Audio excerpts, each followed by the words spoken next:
Hola, ¿cómo estás? Bueno, vamos a esta parte respecto a la unidad 4 en relación a la interacción entre las especies. Bueno, en realidad el objetivo de esta unidad pues radica en el análisis de los modelos de interacción entre las especies. Y bueno, pues como tú ya viste en la parte de la introducción, pues siempre es importante tener conocimiento el impacto que genera pues la inserción del ser humano en toda esta transformación de ecosistemas y el exceso que estas proyectan pues en la extinción de una especie. Por lo que, bueno, pues debemos estar conscientes de la importancia y el impacto de las interacciones biológicas en el equilibrio de las especies. Entonces, desde hace muchos años, los biólogos pues se han percatado del impacto que tienen, que tiene modificar pues todos los equilibrios entre las especies en determinados ecosistemas, dado que pues se puede poner en peligro de extinción algunas de ellas al inducir deliberadamente algún cambio cualitativo o cuantitativo en el ambiente. Entonces recordarás que en la actividad anterior, pues nosotros visualizamos pues un video y respondiste a unas preguntas considerando un máximo de palabras para cada pregunta, ¿no? Entonces, ahora pues conoceremos el modelo presa-depredador, donde nos aparecerá un sistema de ecuaciones diferenciales que pues no puede resolverse exactamente, por tanto pues necesitamos emplear métodos numéricos y cualitativos para encontrar los puntos de equilibrio. Pues es importante que identifiques conceptos, dado que linealizaremos el sistema alrededor de los puntos de equilibrio para hacer el análisis de estabilidad. Pero bueno, pues mira, vayamos un poquito paso a paso. Dando seguimiento a esta misma dinámica sobre las poblaciones de especies que fluctúan a lo largo del tiempo debido a su interacción, pues es necesario mencionar al estadounidense Alfred J. Lotka y al italiano Vito Volterra, quienes proponen una herramienta matemática que describe pues la interacción entre dos especies biológicas a través del modelo denominado presa-depredador de Lotka-Volterra. Entonces, las ecuaciones de Lotka-Volterra, también conocidas como ecuaciones de predador-presa, pues son un sistema de ecuaciones diferenciales de primer orden, acopladas, autónomas y no lineales, pues que se usan para describir dinámicas de sistemas biológicos en las que pues dos especies de alguna manera interactúan, una como presa y otra como depredador. Entonces, este modelo presenta un comportamiento oscilatorio que está provocado por una especie de una relación depredador-presa con otra especie. Entonces, en realidad, este modelo, pues de alguna manera, como ya había dicho, pues tiene un comportamiento oscilatorio, ¿no? En esencia, pues el modelo establece que cuando la población de presas aumenta, también lo hace la población de depredadoras, ya que pues tiene más alimento disponible. Entonces, sin embargo, pues un exceso de depredadores eventualmente reduce la población de presas, lo que a su vez pues disminuye la población de los depredadores. Eh, en este ciclo continuo, pues crearán una serie de oscilaciones en las poblaciones de ambas especies. En este sentido, pues se desarrollan tres modelos interesantes, aun cuando pues un conjunto de presa-depredador sigue de la dinámica de Lotka-Volterra, con la premisa de que pues no extinción, ¿no? Puede ocurrir eventos aleatorios como la caza fortuita, que es independiente de este modelo, pero no se adapta a la dinámica de las poblaciones pequeñas. Si es excesiva, por supuesto, pues la caza, ¿no? Entonces, una forma de entender los sistemas de ecuaciones es considerar el alcance finito en su comportamiento. Ahora, vayamos a esta parte donde hay un ejemplo clásico del modelo presa-depredador, pues sería el que representa la población de linces y conejos de un bosque al norte de Canadá, ¿no? Entonces los datos pertenecen a la compañía Hudson Bay, misma que anotó cuidadosamente pues las capturas de esas dos especies en el periodo 1800-1900. Como observas, la figura que estás viendo aquí representa pues las capturas de linces y conejos. entre lo de 1895 y 1925, entre pues dos puntos idénticos consecutivos en una onda o patrón pues es repetitivo, ¿no? Esto fue un periodo aproximado de 12 años. Entonces, veamos ese modelo. Déjame, le subo para acá. Em, donde, bueno, pues como puedes apreciar, sean XT y YDT, pues las poblaciones de conejos que serían las presas y los lices que serían los depredadores respectivamente. Entonces, la razón de cambio de las presas, que es la derivada de XT, es proporcional en cada momento al número de ellas, es decir, a subíndice 1 XDT, menos la probabilidad de contacto entre los conejos y los linces, que sería A subíndice 2 XDT, es decir, esta derivada que se observa acá, ¿no? Entonces, y bueno, de una manera similar, es en ausencia de presas, pues la población de linces disminuye a una tasa proporcional al número de ellos, que sería menos B subíndice 1 YDT. Y al incluir los conejos de su población, aumenta proporcionalmente a la posibilidad del contacto entre las presas y los depredadores, que sería B subíndice 2 XDT YDT, ¿no?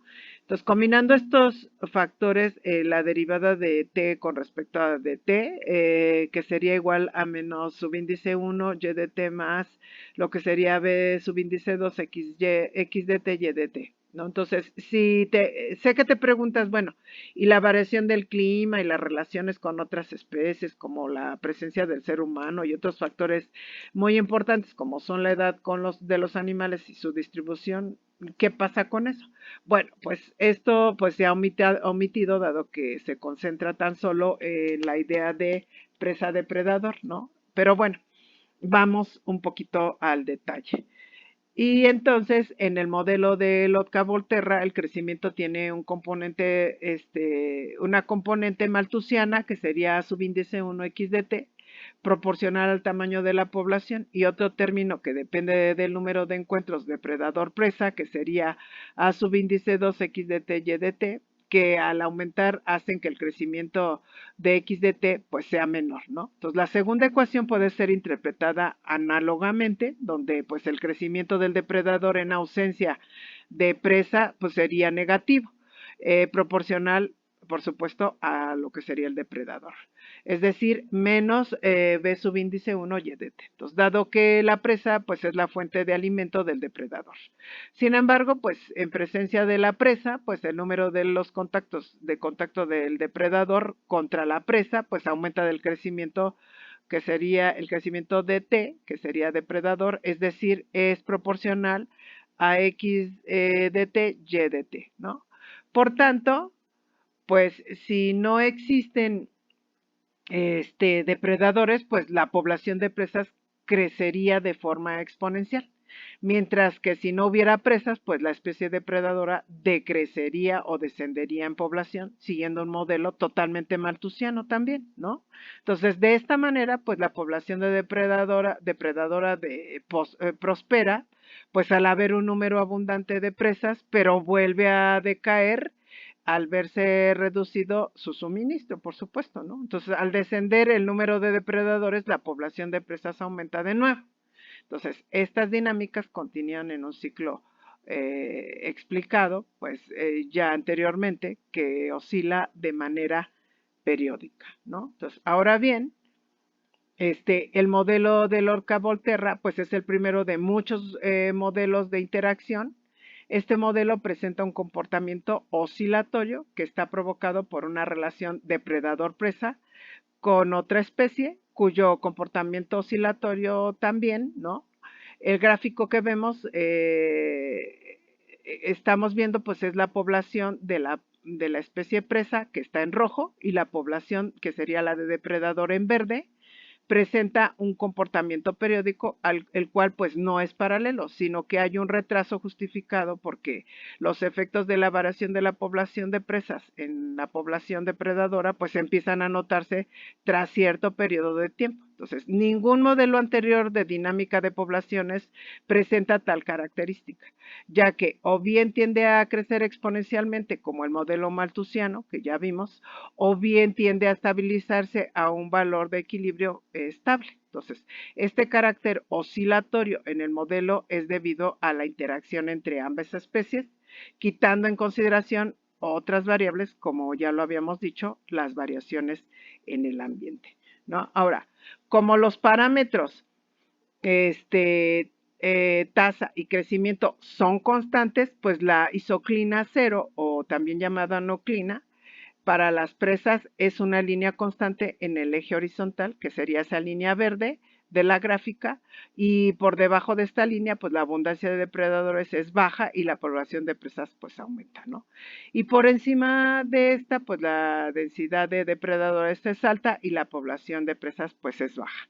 Ahora, la isoclina cero para los depredadores es una línea constante en el eje vertical, que sería esa línea roja del gráfico. Hacia la izquierda de la línea la densidad de presas es baja porque por lo que pues descienden los depredadores, y hacia la derecha pues hay una abundancia de presas, como ves, alta, por lo que aumenta pues la densidad de depredadores. Ahora bien, si superponemos estas dos isoclinas, pues obtenemos el comportamiento de poblaciones conjuntas, como ves en este gráfico.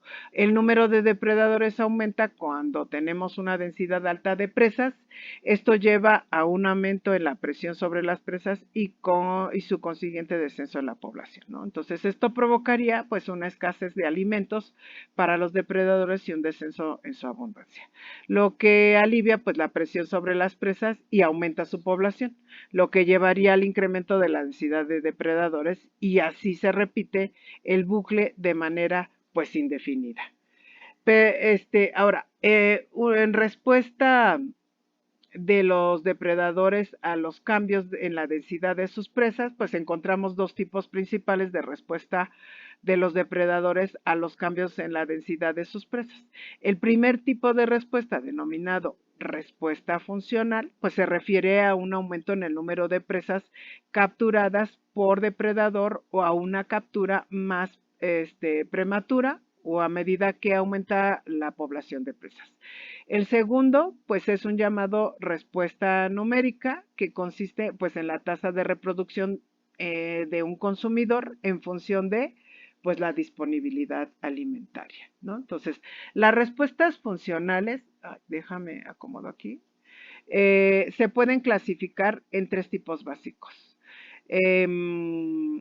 En la respuesta de tipo 1, pues el número de presas capturadas por el depredador aumenta de forma lineal a medida que aumenta la densidad de presas hasta llegar al punto máximo en la cual se estabiliza el número de presas capturadas, que serían los paneles A y B.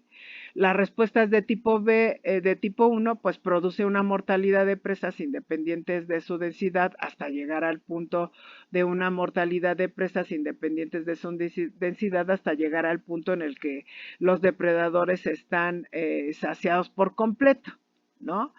Y una respuesta de tipo 2 en el número de presas capturadas aumenta cuando con una tasa decreciente hasta llegar a un valor máximo.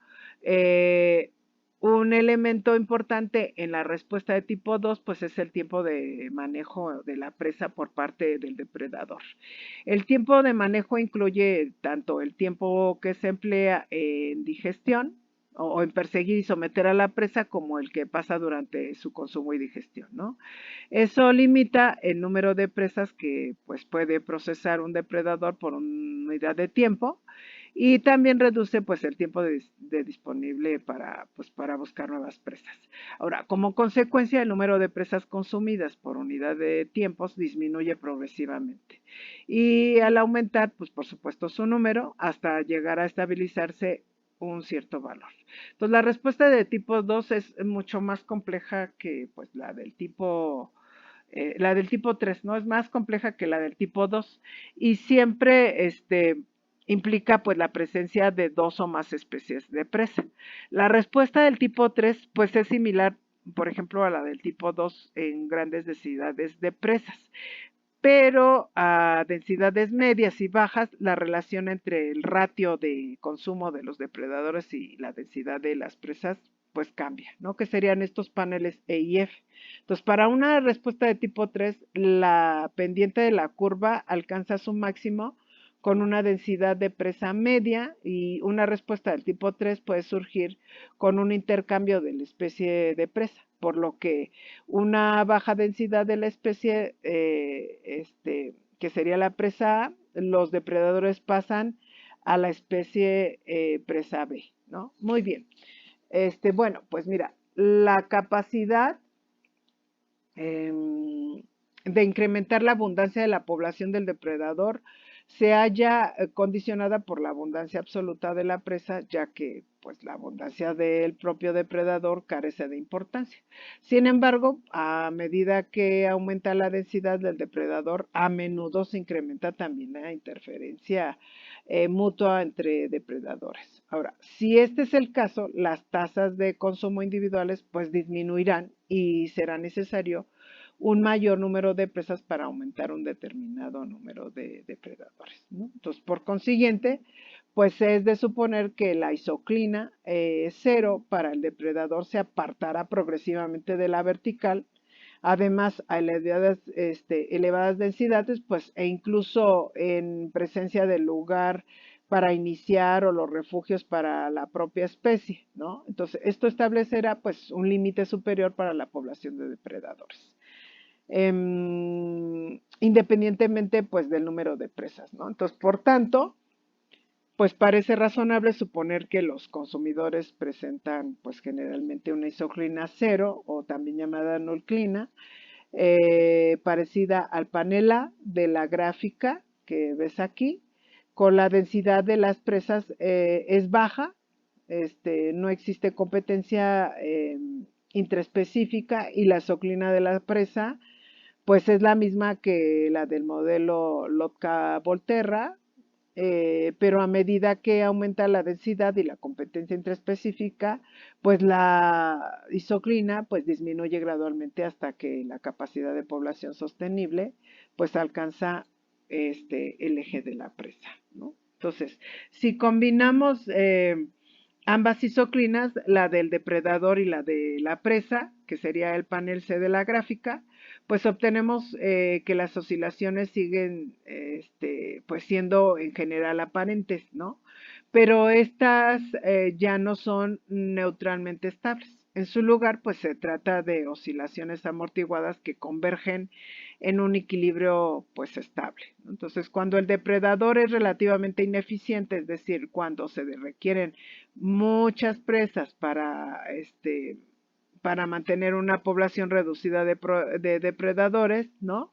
Pues las isoclinas se amortiguan con rapidez, pero la abundancia de equilibrio de las presas no es muy inferior al equilibrio en ausencia pues de depredadores, ¿no? En cambio, cuando los depredadores son más eficientes, la curva I pues es más baja y la densidad de equilibrio de los depredadores pues es más alta, por lo que pues la interacción será menos estable. Entonces, si los depredadores presentaran una competencia intraespecífica muy intensa, entonces la estabilidad es relativamente elevada y por consiguiente pues la abundancia pues no oscile en absoluto, ¿no? Eso lo ves ahí en la curva 3, ¿no? Y bueno, pues tendrá que ser baja, mientras que n, en este caso, pues tenderá a ser muy inferior, ¿no? Por ello, pues las iteraciones con competencia intraespecífica, para existir un contraste entre pues las iteraciones con la competencia intraespecífica, parece existir pues una constante entre ellas, en las que los esquemas de abundancia son estables, y aquellas en las que la densidad del operador es elevada. En cuyo caso, pues la densidad de las presas, pues que se ve más drásticamente reducida, y los esquemas de abundancia, pues son mucho menos estables, ¿no?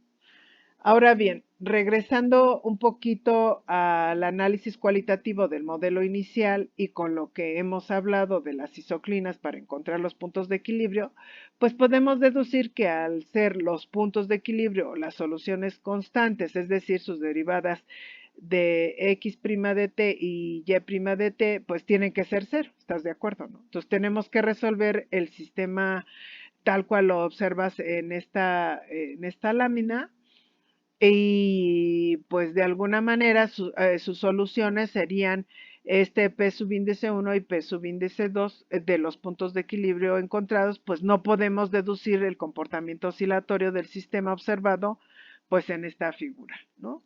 Entonces, muy bien, bueno, pues mmm, conocimos en realidad con esta exposición y analicemos el modelo de depredador-presa de Lotka y Volterra, así como la función logística, el modelo malthusiano y los modelos competitivos de Lotka-Volterra.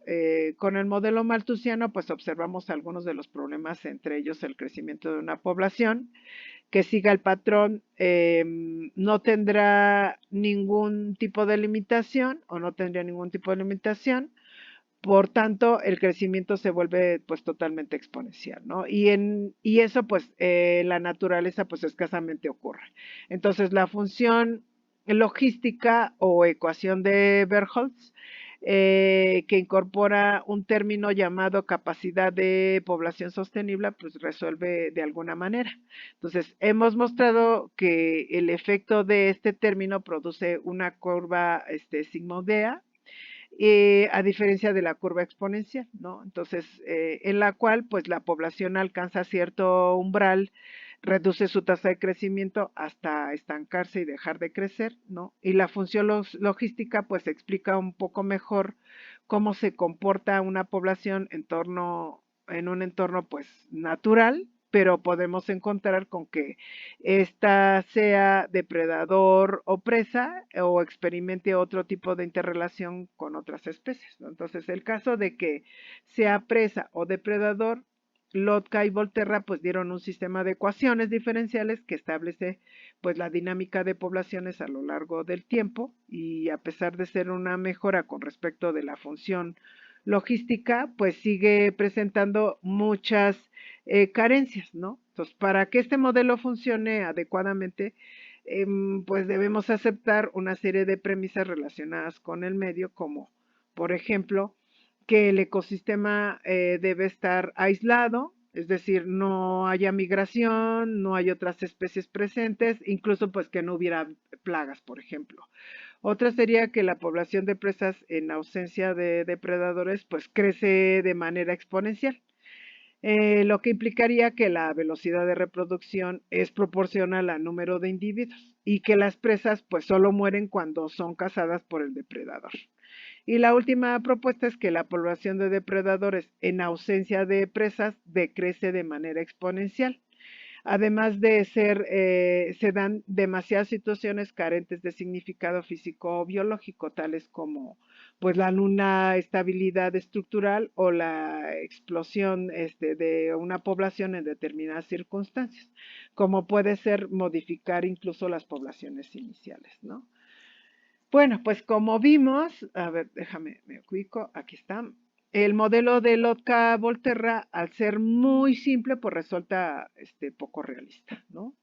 Alude a que pues las interacciones presa-depredador pueden tener un comportamiento periódico en tanto que la especie depredadora pues se alimenta de la presa, lo que origina pues un aumento en la población de los depredadores y una disminución de las presas, lo que originaría una declinación de estas últimas. Y si el supuesto es que el depredador solo se alimenta pues de una presa determinada, ¿no? Al escasear el alimento, pues la población de depredadores, por supuesto, disminuiría y en consecuencia, pues volver a incrementarse la población de las presas y el ciclo se repetirá, ¿no? Entonces, los modelos más realistas, pues deben dar solución a ciertos supuestos que no necesariamente son ciertos. las especies depredadoras no se alimentan de una sola especie. Entonces, las presas pueden ser alimento de más de un depredador, ¿no? O sea, como lo observamos aquí. Entonces, de una sola especie, las presas pueden ser alimento de más de un depredador. Y los encuentros entre presa y depredador, pues no siempre implican que uno se coma al otro, como si su hambre fuera pues infinita, ¿no? Entonces, la ausencia de depredadores no necesariamente permite crecimiento exponencial en las especies de las presas, pues siempre pues va a existir la limitante de los recursos para su subsistencia. Pues muy bien, no me queda más que decir que tenemos que realizar una serie de actividades mismas que te haré llegar a través de un mensajito. Muy bien, avancemos.